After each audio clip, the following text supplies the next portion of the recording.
کسی عالم نے کہہ دیا ہے تو آپ اس طرح کر کے اس کا غلط مفہوم نہ لیں. کسی قاری صاحب نے, اور قاری صاحب کو شوق کوئی نہیں ہوتا پیسے اکٹھے کرنے کا, وہ تو کمیٹی والے کہتے ہیں نہ اکٹھے کیے تو چھٹی کرا دینی ہے, اس لیے وہ اکٹھے کر لیتے ہیں بیچارے کئی دفعہ اسپیکر کھول کے. تو اب وہ جو سن رہا ہے اس کا بھی پریشر بڑا ہوا ہے, کہتا ہے ساؤنڈ نہیں دیتا پہ بہن. تو بارک اللہ فی اہلک و مالک, اللہ تیرے اہل میں بھی برکت کرے, اللہ تیرے مال میں بھی. یعنی جب بھی تمہیں کوئی ہدیہ دے تو اس کے مال کے لیے بھی دعا کرو اور اس کی اولاد کے لیے بھی دعا کرو. یہ حضور نے ہمیں سکھایا ہے. قرض ایک صحابی پہ بڑا چڑھ گیا تو حضرت عبداللہ ابن مسعود سے کہنے لگے قرضہ بڑا چڑھ گیا. فرمانے لگے تمہیں وہ دعا نہ سکھاؤں جو ہمیں نبی پاک نے سکھائی ہے. فرمایا اگر تمہارے اوپر پہاڑ کے برابر بھی قرضہ ہوگا تو اللہ تمہارے قرضے کا بندوبست فرما دے گا. پر مسئلہ یہ ہے دعائیں یاد کرنی پڑتی ہیں اور پڑھنی پڑتی ہیں. یاد کرنی پڑتی ہیں اور ہم ہیں تعویذ پہ لگے ہوئے کہ کچھ لکھ کے دے دیں تاکہ باندھ لوں. دعا سکھائی نبی پاک نے, کیا فرمایا اللہم اکفنی بحلالک عن حرامک واغننی بفضلک عمن سواک. فرمایا یہ دعا مانگا کرو, اے اللہ مجھے کفایت کرنے والا رزق عطا فرما اور مجھے حرام سے بچا اور مجھے اپنے فضل کے ساتھ دوسروں سے بے نیاز کر دے. یعنی اس کا سادہ ترجمہ یہ ہے کہ اللہ بندوں کا محتاج نہ کر, مجھے اپنا محتاج. فرمایا یہ دعا پڑھو ادائے قرض کے لیے, ادائے قرض کے لیے یہ دعا پڑھو. اللہ تبارک و تعالی پہاڑ کے برابر بھی قرضہ ہوگا تو تمہیں اللہ اس سے نجات عطا کر دے گا. نبی پاک صلی اللہ تعالی علیہ وسلم نے ایک حدیث میں غصے کی دعا بھی بتائی ہے. ویسے میرے خیال میں لوگوں کو غصہ نہیں آتا, آج کل غصہ نہیں آتا, لوگوں میں تکبر آ گیا ہے. اپنے سے چھوٹے پہ غصہ آتا ہے, اپنے سے تگڑے پہ کیوں نہیں آتا. جس آدمی نے گلی پہ خیرات مانگنے والے پہ غصہ کیا وہ ایس ایچ او صاحب پہ کیوں نہیں کرتا. غصہ تو غصہ ہے نا, سب پہ ہونا چاہیے, لیکن بڑا سمجھدار غصہ ہے. غریب آدمی کو دیکھ کے غصہ آتا ہے, امیر آتا ہے تو غصہ نکل جاتا ہے. تو میں تو کہتا ہوں لوگوں کو غصہ, اگر تجھے غصہ آتا ہے تو مار دیوار کے ساتھ ٹکر تیرے غصے کی سمجھ آئے. یہ کس قسم کا غصہ ہے جو غریب پہ ہی ہاتھ اٹھا رہا ہے. تو خدا را خیال فرما, غریبوں کے حق میں بڑا غصہ, مجبوروں کے حق میں بڑا غصہ, ماتحتوں پر. اور اگر چودھری صاحب آ جائیں تو چودھری صاحب آ جائیں تو پھر بہانہ بنا لیتے, کہتے غصہ تو مجھے بڑا آیا سی, پھر میں کیا میرے گھر آیا ہے, پھر بہانہ بنا لیا. ایسے نہیں کرو. نبی پاک صلی اللہ علیہ وسلم نے دعا سکھائی بخاری میں, فرمایا جب غصہ آئے تو پڑھا کرو اعوذ باللہ من الشیطان. آتی ہے نا دعا ماشاءاللہ, اعوذ باللہ من الشیطان. جب غصہ آئے تو یہ والی دعا پڑھ لیا کرو. نبی پاک علیہ الصلوۃ والسلام نے ارشاد فرمایا کہ جب تمہارے بھائی کو چھینک آئے نا تو چھینک آنے والے کو کہنا چاہیے الحمدللہ. چھینک آئے اس نے کیا کہنا ہے, یاد ہو جائے گا کیا کہنا ہے, الحمدللہ. اور جو سنے اس نے کہنا یرحمک اللہ. کیا کہنا ہے, یرحمک اللہ, اللہ تجھ پہ رحم کرے. یہ پڑھنا ہے اس نے. حضرت عبداللہ بن مبارک رحمۃ اللہ تعالی علیہ نا دریا کے کنارے کھڑے تھے, کشتی سے اترے تھے ابھی اور وہیں کھڑے تھے. تو ایک آدمی, دو چار لوگ کشتی میں کنارے سے آپ کے پاس سے گزرے تو ایک کو چھینک آئی, اس نے کہا الحمدللہ. اب سنت ہے کہ جواب دو یرحمک اللہ, اللہ تیرے اوپر رحم فرما. جواب دینا تھا لیکن وہ کشتی تیزی سے گزر گئی. حضرت عبداللہ بن مبارک رحمۃ اللہ تعالی علیہ نے ملاح کو بلایا, فرمانے لگے اس کشتی کا پیچھا کرنا ہے. وہ کہنے لگا سواریاں بیٹھیں گی تو جاؤں گا. اس زمانے میں جو پوری کشتی کا ایک سائیڈ کا کرایہ تھا وہ 5 دینار تھا. فرمانے لگے تو نہ اس طرح کر, اسپیشل مجھے لے جا بٹھا کے. کیا لے گا, اس نے کہا 20 دینار لوں گا. فرمایا 20 ہی دوں گا. اس کشتی کا پیچھا کیا اور جس آدمی کو چھینک آئی تھی نا اس سے جا کے یرحمک اللہ کہا.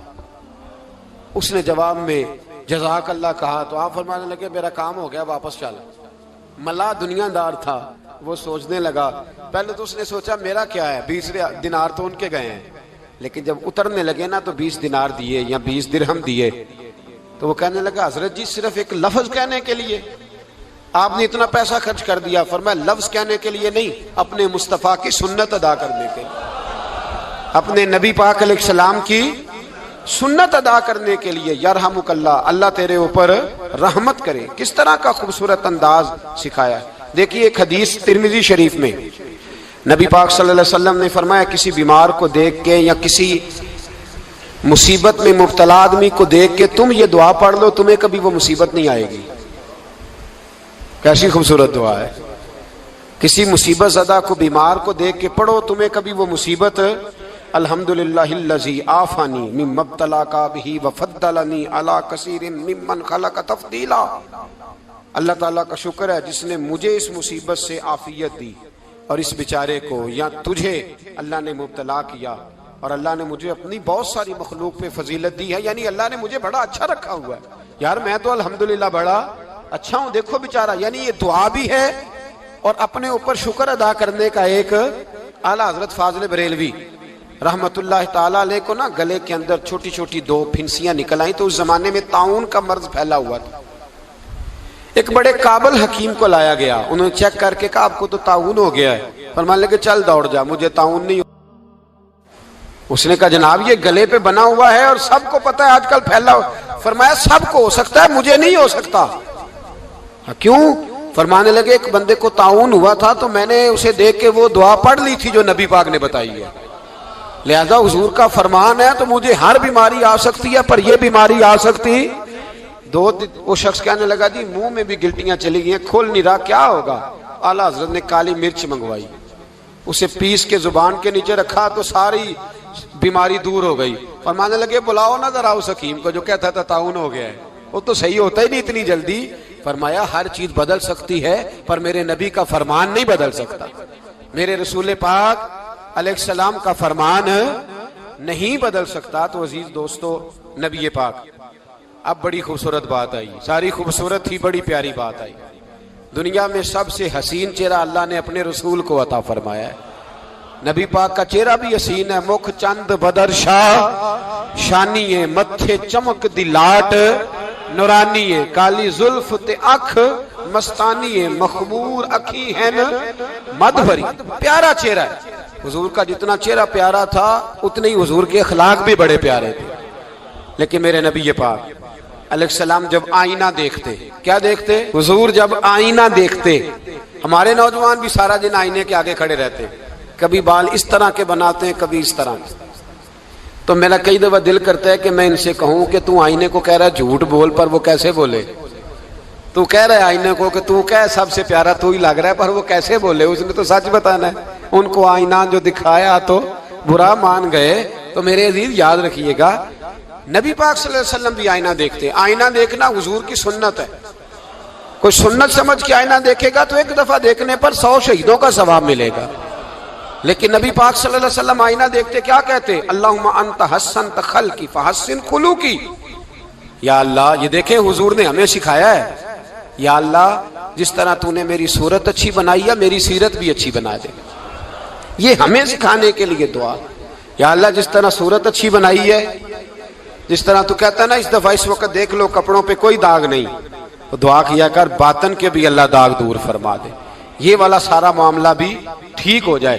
آخر کی طرف آتا ہوں، فرمایا جب کھانا کھانے لگو تو دعا مانگو، اور ایک روایت میں فرمایا یہ دعا پڑھ لو، کھانے میں زہر بھی ہوگا تو تم پہ اثر نہیں کرے گا۔ کھانے پہ ایسے میں بڑی تکلیف سے کہتا ہوں کہ آج بھی ہمیں کہنا پڑتا ہے کہ بہت سارے لوگ ایسے ہیں جو ابھی بھی کھانے سے پہلے بسم اللہ نہیں پڑھتے۔ یار بڑے افسوس کی بات نہیں؟ بڑے افسوس۔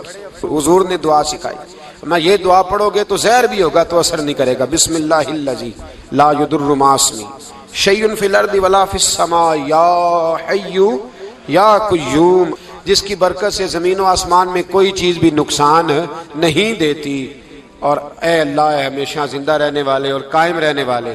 یہ نبی پاک علیہ السلام۔ اور ایک حدیث میں اور بھی دعا آئی ہے، بسم اللہ شریف تو خیر بخاری میں موجود ہے، مسلم میں موجود ہے، بسم اللہ وعلی برکت اللہ بھی ایک حدیث میں نبی پاک صلی اللہ علیہ وسلم نے ارشاد فرمایا۔